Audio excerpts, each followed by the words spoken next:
Fala galera, JP Garcia de volta por aqui. E o vídeo de hoje ele vai ser um pouco diferente, mas dado toda a repercussão da semana, né, por conta desse fato que não dá pra gente só passar batido, da derrota do Brasil contra a Noruega, eu queria fazer um vídeo falando especificamente sobre esse assunto hoje. E a ideia desse vídeo, de forma geral, não é a gente entrar em termos técnicos de quem deveria ter batido pênalti, o Fulano entrou na hora X e era pra entrar na hora Y, porque, de verdade, vou ser sincero, eu não sou o maior especialista em futebol do mundo. Eu tô longe de ser, na verdade, eu nem acompanho muito futebol, né? Então, eu vou deixar esse tipo de análise para os especialistas de futebol, tá? Mas o que eu quero falar aqui nesse vídeo é muito mais sobre mentalidade, né? E assim, o que a gente aprende com essa derrota de forma geral e como que a gente pode usar de um momento triste, né, de uma derrota, onde tá todo mundo ali torcendo, né, pelo time passar, pra gente, ir pras quartas e, quiçá, ganhar a Copa do Mundo e ter um nível de frustração tão alto com uma derrota dessa, que a gente pode, de fato, aprender com isso e tirar de lição disso pra gente levar pra nossa vida, que segue. Porque é isso, algumas coisas são imutáveis e acontecem fora do nosso poder de controle e escolha. Isso, inclusive, é a base em si do próprio estoicismo. Então, assim, a Copa de forma geral, né, eu acho que é um momento muito legal. Eu mesmo não acompanhando futebol, eu gosto muito de assistir os jogos e tudo mais, porque é um momento que, você tá em amigos, você tá em família, né? Rola a parada da união, todo mundo junto, né? A nação e tudo mais. Só que a gente tem que saber diferenciar isso de algo que, assim, o quão emotivo você tem que ser com isso, né? Porque no final, o que realmente muda na sua vida o Brasil ganhar ou perder a Copa do Mundo? Muda muita coisa, né? E o estoicismo, ele fala exatamente sobre essa questão, né? E principalmente na questão da derrota, reforçando essa ideia de que você faz o que está dentro do seu controle da melhor forma que você puder. E todo o resto que não está no seu controle, não está no seu controle.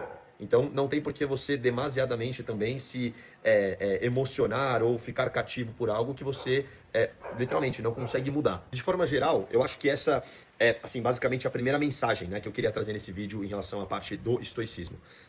Torcer é saudável, se envolver com o time é algo que, com certeza faz parte, mas você se entregar demasiadamente emocionalmente por um jogo de futebol, talvez existe uma questão aí a ser estudada, né, a gente falar a respeito, porque talvez você deveria estar alocando sua atenção, sua energia em coisas um pouco mais impactantes, talvez até para o mundo de forma geral, porque futebol é legal, tudo mais, só que, infelizmente, é Matrix. É um entretenimento de pessoas jogando uma bola ali, correndo atrás de uma bola para fazer a bola entrar dentro do gol. E no final, o que isso de fato muda no cenário, assim, do mundo como um todo? Né? O que isso impacta positivamente no mundo? Com as pessoas que estão passando necessidade, com você que precisa correr atrás do teu sonho, as pessoas que, cara, passam por alguma questão financeira ou passam por alguma dificuldade, mas o cara tá ali todo final de semana, religiosamente, né, ele debaixo ali daquela bandeira da torcida organizada, e esse clube é minha vida, isso e aquilo. Então, infelizmente, existe uma questão em relação a essa parada, assim, né? O futebol, para algumas pessoas, infelizmente, ele se torna uma idolatria, assim, de uma parada muito louco, cara, vira realmente uma religião, né?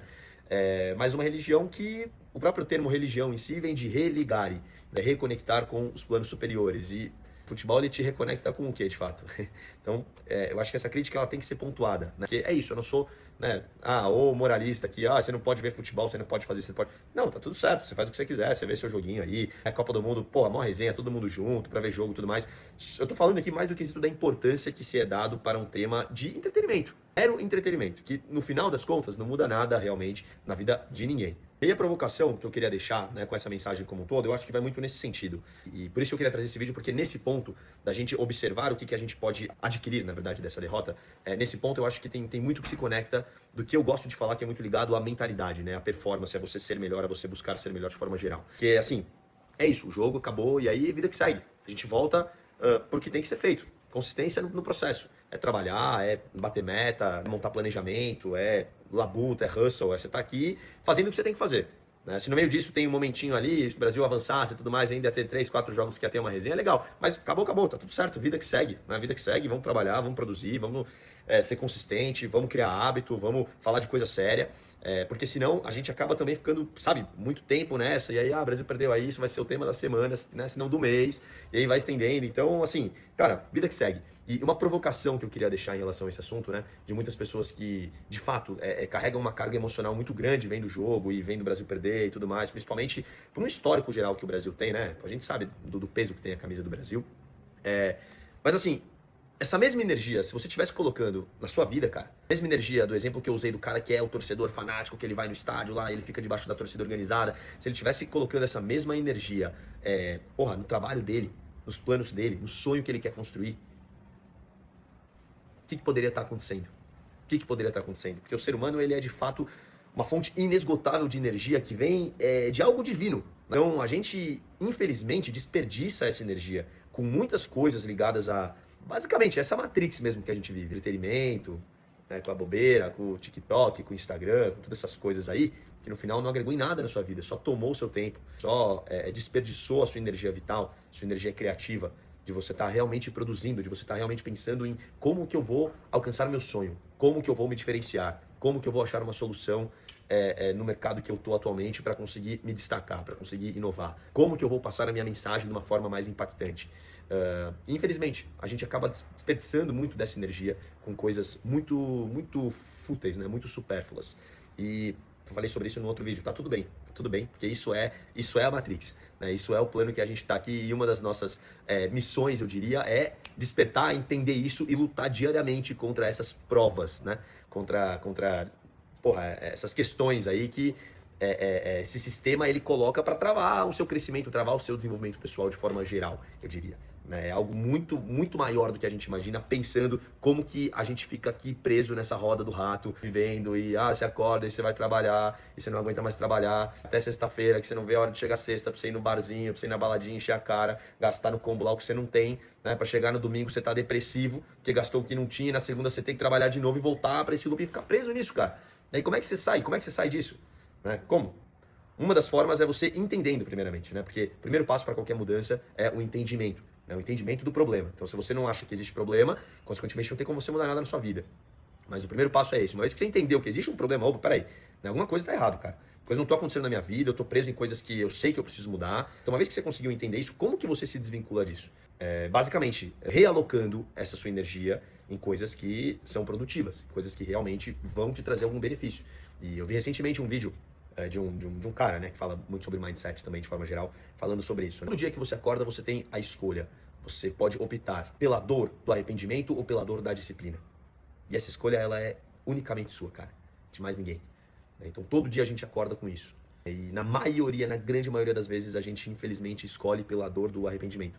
Porque a gente não consegue fazer o que tem que ser feito, mesmo sabendo o que tem que ser feito. E que lá dentro, em algum lugar da sua consciência, todo mundo sabe o que tem que mudar. Ou pelo menos uma parte inicial do que você tem que mudar, e você mudando isso, as outras coisas depois vão se realinhando na sua vida. Um outro insight muito interessante que eu acho que dá para se tirar desse jogo, né, é a questão de oportunidade e de execução. Novamente, não sendo o maior especialista de futebol, mas tendo isso como um dado, eu acho que bem consolidado para todos. O Brasil, a nível técnico, né, principalmente a nível individual de cada jogador, é uma seleção que tem muito mais nome, inclusive muito mais skills do que a Noruega. A maioria dos jogadores do Brasil, jogam nos melhores times do mundo. E os caras da Noruega, você tem ali 2, 3, no máximo 4 jogadores que jogam em um time melhor. E o Haaland, lógico. Mesmo estatisticamente a gente tem um time mais forte, né, que é a questão da oportunidade, a gente acabou perdendo o jogo. Uma relação entre oportunidade e execução. O que eu quero dizer com isso? O Brasil ele teve algumas tentativas, né, realmente de fazer o jogo acontecer, só que foram oportunidades que não foram bem aproveitadas. E a gente consegue usar esse mesmo análogo para nossa vida. Quantas vezes a gente passa por isso? De, assim, a gente ter a oportunidade, mas a gente falhar na execução. Ou a gente ficar numa zona de conforto e não querer de fato fazer o que tem que ser feito para que aquela oportunidade se desenvolva. A gente fica ali numa zona de conforto e aquilo passa, né? Vai embora. E aí lá na frente você fala, puta, se tal época eu tivesse feito tal coisa na minha vida, hoje eu estaria bem. Por que você não fez? Né? Por que você não fez? A oportunidade ela passou. Você não soube executar. Você não teve preparo, ou você não teve força de vontade. E na grande maioria das vezes isso é ligado à força de vontade. Porque todo mundo sonha grande, todo mundo quer conquistar coisa grande, mas ninguém está disposto a abrir mão das coisas que você tem que abrir e você se tornar a pessoa que você tem que se tornar, né, no processo de você crescer na vida, no processo de você, inclusive financeiramente, prosperar, de você, enfim, alcançar o sonho que seja. Então, essa é uma parada que eu acho que é a grande questão, inclusive. Você prosperar, e aí prosperidade não é ganhar dinheiro de forma alguma, é você prosperar na vida de forma geral. É muito mais ligado à pessoa que você se torna nesse processo do que a qualquer outra coisa que você acha que você tem que estar fazendo. É isso, literalmente. Se até hoje você não prosperou, a pessoa que você é hoje, se você só replicar esse modelo para daqui 5, 10, 20 anos, o que você acha que vai acontecer? A gente volta naquela máxima. Prever o futuro é uma questão de enxergar o óbvio. Então, assim, com base nas ações que você tem hoje, você consegue literalmente validar como vai ser o seu futuro. Então, hoje, como é que você está agindo? Você está agindo de acordo com a pessoa que você quer ser? Porque a questão é que a pessoa que você quer ser é a pessoa que você tem que ser hoje. Porque, consequentemente, você sendo essa pessoa, aí é só uma questão de tempo, de plantação e colheita para que as coisas aconteçam de uma forma natural. E aí sim, né, acredito muito nisso, no tempo de Deus. Né? Porque, inclusive, essa passagem ela é bíblica. Há tempo de plantar e há tempo de colher. Enquanto não chegou o seu tempo de colher, você continua trabalhando, focado no que você está fazendo, acreditando no que você está fazendo. E como diz o Toguro, inclusive, você bate palma pro próximo quando chega a hora dele. Você bate palma pro próximo e espera a sua hora, que uma hora ela vai chegar se você estiver no caminho certo. Outro aprendizado importante com esse jogo, não só com esse jogo, mas com todas as últimas Copas, eu acho que diz muito a respeito da mentalidade do brasileiro de forma geral. Porque é muito engraçado como só existe união do povo na vitória. Isso é uma parada curiosa, né? E aí, cara, é claro, né? Assim, vamos ser honestos, tá tudo certo, tá tudo bem, né? Tá todo mundo ali junto, reunido, naquela expectativa. Você vê um jogador fazendo uma cagada, você vê o time perdendo, é claro que você fica triste, que você fica frustrado, é claro que você vai ter as suas críticas, né? Do que você acha que poderia ter sido feito, do que o jogador tinha que fazer. Mas assim, cara, né? Vamos ser sinceros, fácil é falar, né? Pô, fácil é falar. Por que você não mete a chuteira no pé e vai lá bater o pênalti pelo cara? Cadê você? Por que você não tá lá? Porque essa mesma analogia a gente usa pro futebol, mas pra todas as outras situações, onde a maioria só sabe criticar o próximo, cara. Isso é impressionante. É impressionante. Então, tá tudo certo você ter a sua crítica, enfim. Mas essa questão, assim, você vê como é uma parada muito louca, né? Porque, cara, assim, em um jogo, o cara, ele é o herói, ele é o pica, ele é o bravo, não sei o quê, e nossa, o time tá jogando muito, não sei o quê. De uma partida pra outra, o cara vira o vilão. Isso pra tudo na vida de forma geral. Enquanto você tá lá em cima, enquanto você tá bem, né? Enquanto você tá voando, tá todo mundo aqui, ó, não, o cara é brabo, e todo mundo te apoiando, e todo mundo junto com você, e todo mundo te bajulando. E a hora que você cai? Né? Quem que tá do teu lado? E é muito louco, porque a gente, discurso moralista, a gente cobra sobre isso, né? Cobra as pessoas sobre isso, a gente fala sobre isso, a gente bate no peito pra falar desse assunto, como se fôssemos seres de luz super evoluídos, né? E aí, na oportunidade mais besta que existe, que é um jogo de futebol, nós somos os primeiros a cair em contradição com essa evolução que a gente diz a respeito. De não julgar o outro, disso e daquilo, e não sei o quê, e lealdade. Que futebol é uma parada, como eu falei, por si só, é um jogo, cara. É um jogo, é entretenimento. O que muda na sua vida? E jogo é jogo. Né? Jogo é jogo. Você vai lá num casamento, né? O dia que você tá lá, tá mulher lá, e aí tem todo aquele discurso, né, do padre, da entidade religiosa, e ele vira e fala, né, é na alegria e na tristeza, né, na riqueza e na pobreza, até que a morte os separe. E aí você, é isso mesmo, não sei o que, dá um beijo na noiva, tá. E aí, cara, cadê a alegria e na tristeza, na felicidade e na dificuldade? Na prática, a gente acaba sendo hipócrita um pouco nas nossas ideias, né, porque a gente quer pensar de uma forma nobre, mas a gente não consegue replicar isso nem na coisa mais banal que existe, que é futebol. É algo que não muda nada na nossa vida. Imagine algo que poderia mudar. Imagina em algo que realmente fosse ligado à sua vida, que te afetasse de alguma forma.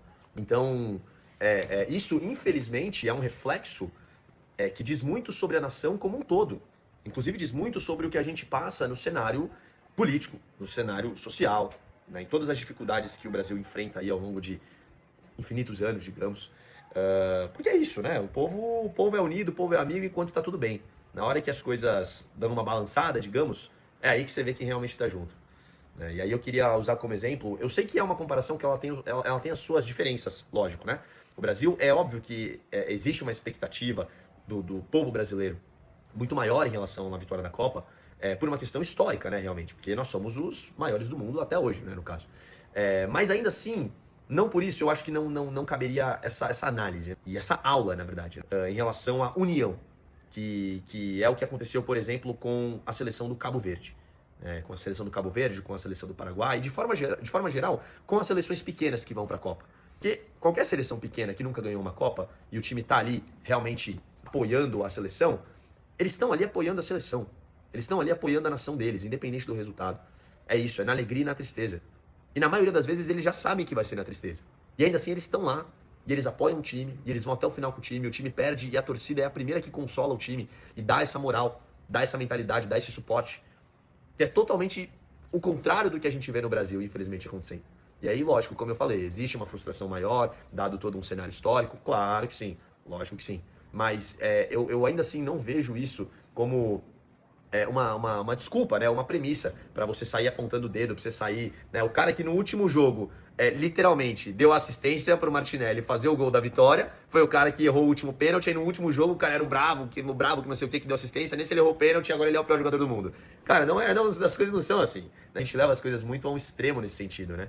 E eu acho que isso reflete muito, assim, dessa mentalidade de forma geral. E eu, como empreendedor, também tiro um grande aprendizado em relação a isso, né? E um aprendizado ligado a negócios de forma geral, né? Porque, cara, cultura, liderança, gestão, são coisas que você só aprende quando você é colocado à prova, né? E quando que você é colocado à prova? Quando você perde, quando as coisas dão errado, quando um projeto que você tem que entregar não dá certo. Nesse momento de tensão mesmo, que você basicamente vê quem é quem. Que você vê quem consegue performar, que você vê quem tá junto.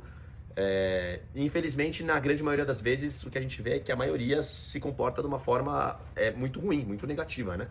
A maioria pula fora do barco, a maioria não consegue lidar com a pressão.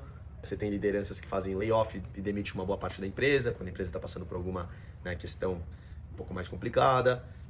Então, nesse quesito de negócios e de liderança de forma geral, eu acredito muito que um papel do líder, principalmente no momento de tensão, não é destruir o time. Não é, beleza, o time perdeu, então sai tirando todo mundo que fez cagada, vamos renovar. Não. É você, pelo contrário, é você conseguir unir. É você estar ali, é você conseguir explorar o potencial máximo de cada um. É lógico que no meio desse processo algumas pessoas realmente não se enquadram com o plano, com o objetivo momentâneo ou futuro. E aí, em relação a isso, você tem que estar sempre fazendo alinhamentos com base na cultura, base no objetivo do negócio, da empresa, em analogia com o que a gente está falando com um time de futebol que está buscando por uma Copa. E aí você vê quem que está realmente colaborando para que isso aconteça, né? Base em indicadores, lógico, né? E aí essas pessoas que estão fora desse parâmetro de indicadores, elas não servem para estar com você e tá tudo certo. Mas existe uma sensibilidade que o líder tem que ter em relação a isso, principalmente nesse momento de tensão, de estresse, para que ele consiga agir da forma correta. E eu tirei um grande aprendizado com essa Copa em relação a isso. Dentro, assim, do mundo de negócios, né, do mundo corporativo como um todo, eu acho que dá para se tirar uma grande lição com isso. É muito fácil, né, você comemorar ou você tá bem quando tudo tá bem. A verdadeira cultura, o verdadeiro caráter, ele se mostra na dificuldade. Ele se mostra quando as coisas apertam. Porque quando tá fácil, tá tudo bem. Você tá na bonança, tá tudo certo, tá tudo certo. E aí, e quando o calo aperta? Aí é a hora que vem o teste, realmente, né? Aí é a hora que a gente vê quem é quem. Pra gente finalizar esse vídeo, galera, sim, né, a gente sabe que você ficou triste com a derrota, que você gosta da seleção, que você vai continuar torcendo aí pro Brasil, tá tudo certo, mas a vida continua, tá tudo bem. Segunda você tá trabalhando, né, a empresa abre, você continua com suas metas, com seus objetivos aí de forma geral. Você não controla quando as oportunidades elas vão aparecer na sua vida, mas você controla o que você está fazendo e como você está se preparando para o momento que essa oportunidade bater na sua porta. E conectando um pouco disso com a minha história também, né, que, passei um ano competindo no fisiculturismo, estou em preparação agora, né, para correr uma meia maratona e empreendo à frente de alguns projetos, né, algumas ideias simultâneas, e estou com esse projeto do YouTube novamente ativo. Eu acho que eu estou no momento de um cara que busca muito por uma consistência, com uma mentalidade, eu acho que muito fortalecida, de modéstia à parte, eu diria, em relação a onde eu sei que eu quero chegar. Independente das coisas que vão acontecer nesse processo, das adversidades, que inclusive são oportunidades para a gente se desenvolver, de qualquer outra coisa que aconteça no meio desse caminho, você ser consistente no que você está fazendo, você acreditar no que você está fazendo, você levar um pouco do estoicismo para o que você está fazendo, em relação a você dar o seu melhor no que está dentro do seu controle e você deixar o fluxo natural de coisas que não estão dentro do seu controle, né, guiarem o restante. Eu acho que é sobre isso. Eu acho que é, inclusive, nesse momento que eu tô. Então é isso, galera. O Brasil pode ganhar, ele pode perder, mas isso não muda o fato de que você ainda tem que construir sua vida, né? Você ainda tem que perseverar pelos seus objetivos, você tem que sonhar grande e tem que fazer acontecer. E eu acho que essa derrota, ela traz uma lição, que é aprender a perder.